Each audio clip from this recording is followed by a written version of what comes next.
vai ter um remake da Renascer, né, da novela Renascer. Eu poderia protagonizar. Fica a dica. Lança, só lança e receba. Igual você falou, receba. Joga pro universo.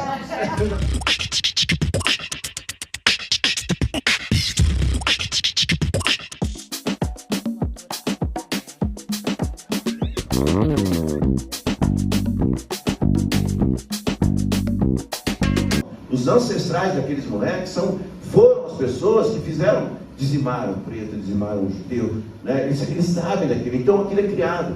Aqui no Brasil, quando a gente vai falar desse processo de escravização de um povo, aqueles sabem, mas eu não estava lá, isso não é problema meu, é problema do meu avô, vai. Só que você é rico, cara, porque o teu avô escravizou o meu povo, e o cara não percebe isso. Ele não tem esse processo porque ele não está sendo educado desde o início para entender que essa retomada de consciência faz parte de uma evolução da humanidade, até para ele se humanizar. Hoje eu estou aqui no Cine Ceará, o Cine Ceará garimpando, assim como teve um festival, acho que foi no Manaus, do Pará, que assim que fica fazendo um esforço gigante, né, para ecoar numa nação que esconde só tem visibilidade, Gramado e o Festival do Rio de Janeiro. Você entende? Então, quer dizer, essa disputa, por isso que quando falaram para mim, tu vai? É óbvio que eu vou.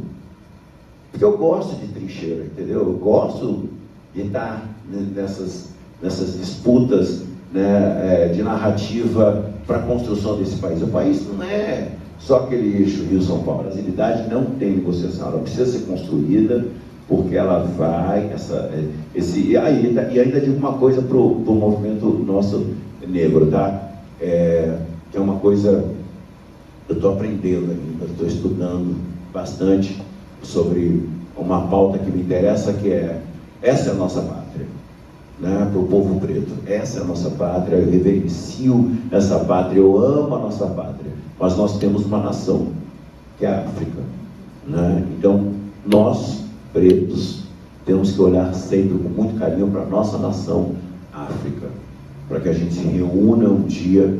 Ali é o berço da humanidade, é o berço da humanidade, tudo nasceu ali, nós somos responsáveis por tudo, né? Só quero isso de volta, só isso.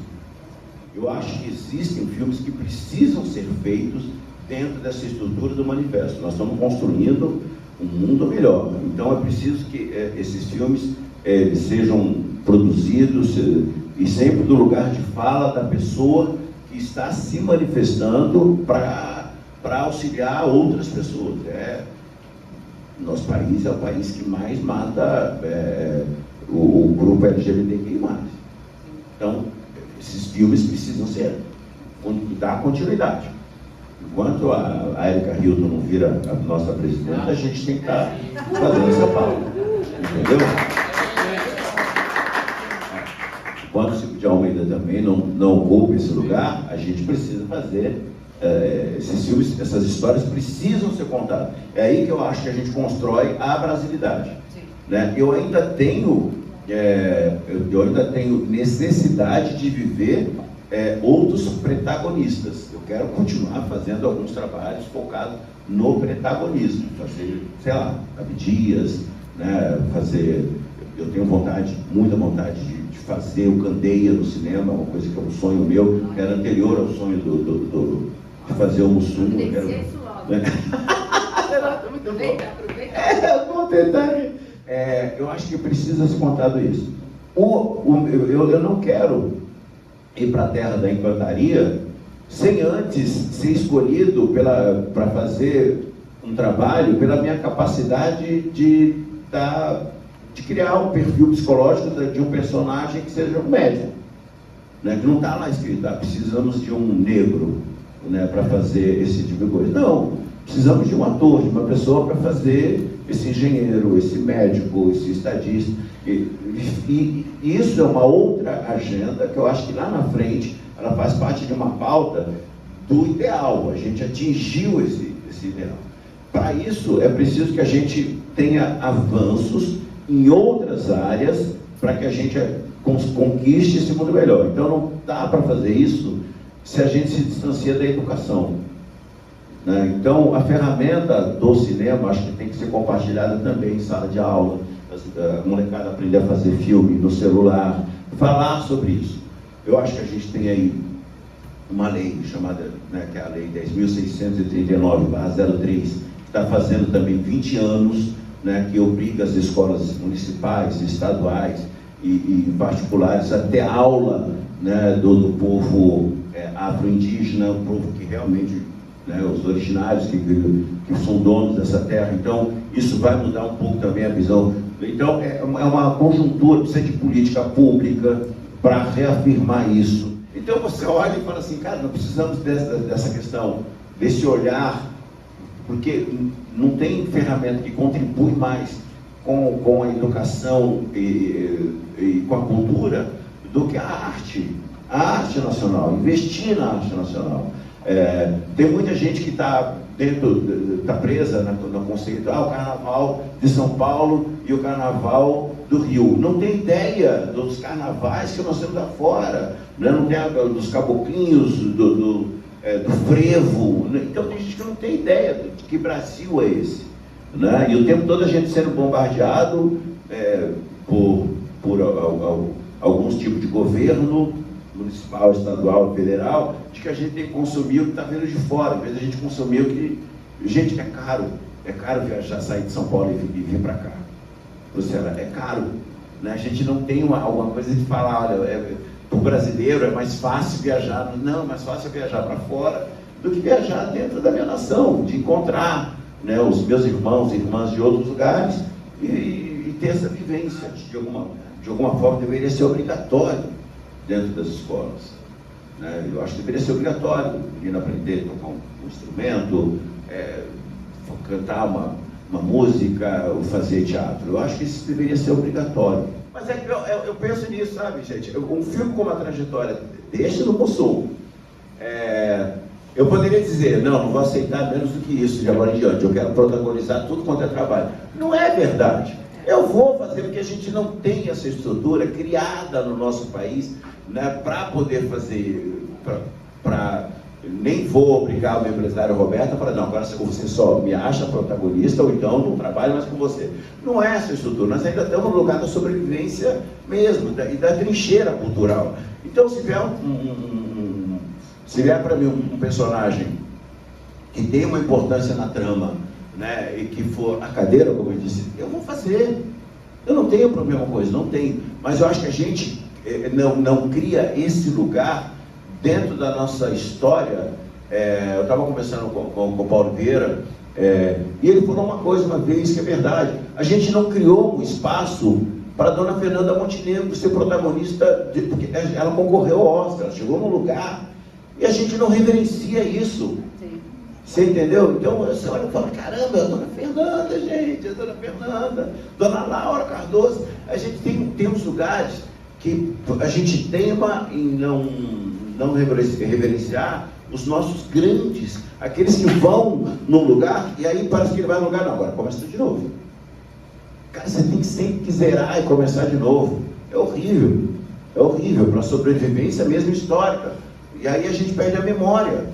Né? A gente perde a memória de quem foi Mazzaropi, né? De quem foi Oscarito. A gente perde a memória dessas coisas que foram importantes lá atrás, que ajudaram a construir o cinema nacional, né? O Mazzaropi, eram filas para ver o Mazzaropi, né? Eram umas filas absurdas, né, para ver o filme Mazzaropi. Então, aonde foi que a gente não entendeu esse rolê e não está trazendo esses caras, mantendo essas figuras o tempo todo na luz, nos holofotes das coisas que precisam ser construídas? Essa é a minha filosofia. Eu não me vejo, Ailton Graça, hoje sendo homenageado, né? Esse indivíduo carrega outras pessoas que já se foram e muita gente que virá. Então, eu não estou sozinho, eu não estou ali sozinho, né? Quando você fala do Juan Paiva, eu estou ali com o Juan. O Juan está comigo, vai estar comigo hoje à noite. Vai estar o Juan, assim como vai estar Mário Guzmão, que ninguém conhece. Mário Guzmão vai estar comigo ali, né? Dona Ruth de Souza, Lelezinha. Então eu não estou sozinho, a gente não pode estar sozinho. E me incomoda porque, assim, novembro parece que é um desencargo de consciência, né?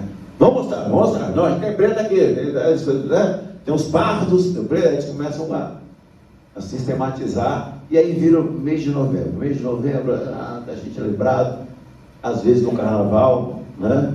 A gente é lembrado nesse período, depois esquece. A gente tem que brigar no lugar de política pública. Eu sempre acho que a política pública e a gente ter figuras representativas em determinados espaços traz para a gente um alento e nos posiciona na luta, né? Falar do Fred, médico hoje, que foi do BBB, é uma coisa deliciosa, saber que nós temos um dos maiores médicos do nosso país no BBB, e é preto. Falar de Rodrigo França é um prazer. Falar de todo o investimento da De Júnior na Trace Brasil, são construções pequenas, mas que no conjunto a gente precisa linkar essas histórias. E não quero, em nenhum momento, esse meu discurso também pode parecer revanchismo. Eu não quero, não é revanchismo. É só ter o nosso lugar, né, reconhecido historicamente e reparado. E eu não quero a minha reparação, né, vinda de um documento, de uma homenagem. Eu quero financeiro, eu quero dinheiro. Quero money, black money, para que a gente... Exatamente, porque é dessa maneira que a gente faz a revolução. Eu preciso dessa coisa que foi criada. Eu adoraria viver na nossa filosofia, lá quando eu digo socialismo funciona no capitalismo, porque o nosso conceito de mundo de povos africanos, na Nigéria, é outro, é troca. É troca. E eu acho que a gente podia voltar para esse conceito da filosofia africana, que eu acho que ia dar um resultado diferente. Você não concorda com a lei de 1973? Não é que eu concordo, é que eu acho, por exemplo, eu falei isso até na Alesp em São Paulo.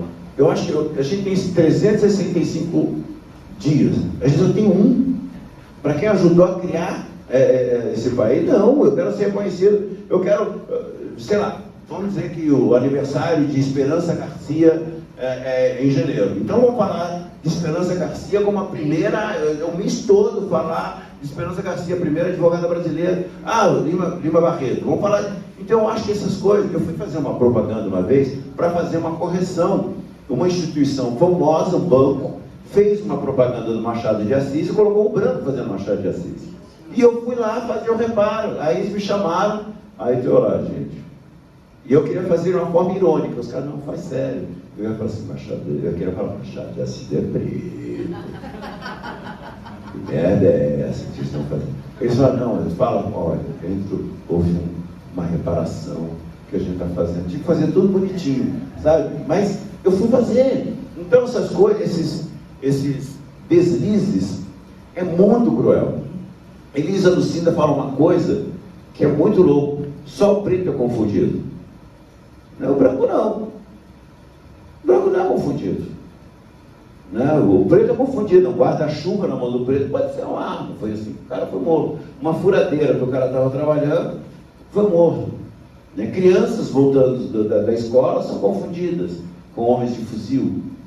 Então, quer dizer, existe um sistema cruel, além do sistema de apagamento histórico, de invisibilizar o nosso povo, né? Existe também uma coisa sistêmica, que é uma herança. Quando eu falo do patriarcado, eu estou falando do patriarcado, né, através de um texto do Machado de Assis, é porque instalou, e primeiro coloca o homem branco dentro de um lugar. E como a gente está falando de arte, uma das peças que mudou a minha vida foi quando eu vi uma peça do Peter Brook e o Hamlet era preto. E aí eu quis fazer o Hamlet. Eu quero fazer o Hamlet, cara, eu quero fazer o rei da Escócia. Por que eu não posso fazer o rei da Escócia? Você entendeu? Eu queria fazer o rei da Escócia. Então tem um lugar da arte que ela transcende, né, e ela precisa ser dita, né, através de todas essas vozes. É importante. E é importante também, quando eu estou falando assim, aí vem uma pessoa e fala assim, mas então um branco pode fazer Otelo. Não pode. É diferente. Nós estamos falando de blackface, estereótipos.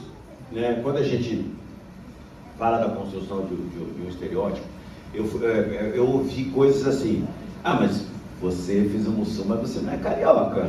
Né? Mentira. Ouvi. Aí eu falei assim, eu sou ator. Sou ator. Tive que explicar para a pessoa, eu falei assim, meu ofício. Né? Ouvi coisas tipo, mas você não falou do lado sombrio da alma do muçulmano. Aí eu perguntei para a pessoa, qual o lado sombrio que você está dizendo? Né? Isso tudo na internet, né? Pessoas. E vou ser sincero, foram as duas únicas críticas que eu recebi, observações que eu recebi, porque é uma enxurrada de elogio do filme. E eu fiquei, assim, eu fiquei, não tinha muito fundamento. A pessoa queria fazer a polêmica pela polêmica. Mas nós tivemos uma preocupação. Né? Eu sentei com o Silvinho e falei, isso aqui não dá para a gente colocar, não. Isso aqui, vamos falar com o Cursino, a gente corta que essa frase não se usa mais. Esse termo não se usa. A gente teve que fazer uma triagem de muita coisa. E essa triagem só foi possível porque nós tínhamos um diretor negro, né? um grupo de protagonistas negros para contar essa história, que estavam preocupados em contar dentro do nosso ponto de vista. Né? Então a gente teve uma preocupação, eu tenho absoluta certeza, né? O Juan é muito inteligente, né? O Lucas é muito inteligente, são pessoas pautadíssimas, né? Que olharam e falaram assim, isso aqui não dá para contar do Claudinho, do Bochecho, o Nando Cunha está incrível no filme, né? Está incrível. Então, são preocupações que a gente tem. A história é sempre contada do ponto de vista daquele que achou que venceu a guerra, né? Então o cara conta a história do jeito dele, mas a luta continua, né? A luta é frequente, e dentro dessa luta da representatividade, a gente também está tentando descobrir um lugar nosso de fazer essas alterações. Eu, quando muito jovem, era fato eu reproduzir algumas informações da falsa democracia racial no nosso país. Porque eu aprendia isso na escola. Tinha, na minha época, na sua época não, mas tinha, como é que é? Sei lá o que, cívica. Como é que era? Moral e cívica. Eu tive moral e cívica. Então, cara, eu tinha que descer, dava 6 horas, eu tinha que descer a hastear a bandeira. E o dia que não me deixaram hastear a bandeira? Você entendeu? Não deixaram. Eu falei assim, eu quero hastear a bandeira, achava bonitinho aquilo. Foi o professor falou, você não, vai lá pro fundo da fila. Eu fiquei ofendido com aquilo. Cara, eu tenho certeza porque era preto. Eu tinha certeza que era preto. E eu fui para trás. O que eu fiz? Num domingo, né? A bandeira estava lá, pulei o muro e hasteei a cor da bandeira. Você está me entendendo? Eu fui sozinho, pulei o muro do colégio, soltei. O que não tem feito? Não vai deixar o quê? Eu vou fazer. Mas isso eu aprendi com a minha avó. Falei, não deixou? Então vai lá e faz. Entendeu? Mas mas eu podia, sei lá, sofrer algum tipo de violência do bedel, de alguém da escola. Falei, o que você está fazendo, moleque? Mexendo com a bandeira brasileira. Mas, cara, é o meu país. Eu vou fazer, eu quero. Então essa construção é difícil. E ela é difícil porque ela depende de muitas lutas que não estão linkadas, né? Então a gente precisa, nesta luta, de todo aquele cidadão não preto, né, para se engajar nessa luta. Porque o racismo não é a construção do preto, é a construção da branquitude. Quem tem que resolver essa porra é a branquitude, não é a gente. A gente só quer viver, né? A gente só quer passar e fazer, sei lá, continuar dando legados para a história. Essa ferramenta aqui foi criada por uma mulher preta, e ninguém sabe. O celular foi criado por uma mulher preta, não está vendo o nome dela, mas foi criado. Talvez aqui a maioria não soubesse, talvez nem nós pretos não soubéssemos disso. Por quê? Porque isso não chega para a gente com essa clareza. Não chega. O Wilson Simonal, já está falando de grande, o Wilson Simonal foi reverenciadíssimo muito lá fora. Elza Soares, né? Nós aqui, aquela cantora lá, pegou o Garrincha. É a mulher do Garrincha, não é nem a Elza Soares, é a mulher do Garrincha. Bom. Então. Gente, muito obrigada, Ailton. Olha quanto a gente é para isso que a gente está aqui, fazendo cinema, para isso que a gente faz cinema, para a gente poder... Eu acho que o cinema é uma arte coletiva, mas depois dessa trajetória de 20 anos, né, protagonizar um trabalho com tantas camadas e pautas, para mim é importante. Né? Fazer um personagem que tem uma história brilhante, como é a do Mussum, a do Antônio Carlos, contar essa história do cinema, que é muito parecida com a história de tanta gente preta, né, minha irmã? Com tantas histórias que têm camadas de resistência, sobrevivência, de subir ladeiras e se fazer presente. É uma história, né, não só do Mussum, mas da maioria desses personagens que conta um lado não visto. E é o lugar que eu gosto de estar, nesse lugar desses personagens que estão à margem, né, que estão sempre à margem e que de alguma forma o cinema se presta essa homenagem de fazer uma dramaturgia para contar essas histórias. E é preciso continuar contando as nossas histórias, porque eu acho que o cinema auxilia na formação e na busca da nossa brasilidade. Então é preciso contar, é preciso que essa gama de pessoas, mais a política pública, governo federal, invista na arte de atuar, invista no cinema, mesmo que o cinema seja, mesmo que aquele filme seja um filme experimental, né? Mesmo que aquele filme não seja um filme comercial, mas é um filme que está ajudando a gente a construir um país melhor. E um país que tem na sua construção o racismo estrutural, é preciso que se conte algumas histórias nesse viés. É preciso que se conte história do povo preto. É preciso que se conte história do povo LGBTQI+, que vem sendo assassinado sistematicamente no país, nesse nosso país. É preciso que esses filmes, não comerciais, mas que tenham uma carga de manifesto, resista e exista, para que afetivamente a gente consiga atingir o núcleo, esse núcleo macio chamado coração das pessoas, sensibilize as pessoas e atinja um mundo ideal e um mundo com mais equidade racial, um mundo mais afetuoso e que ampare todas as pessoas.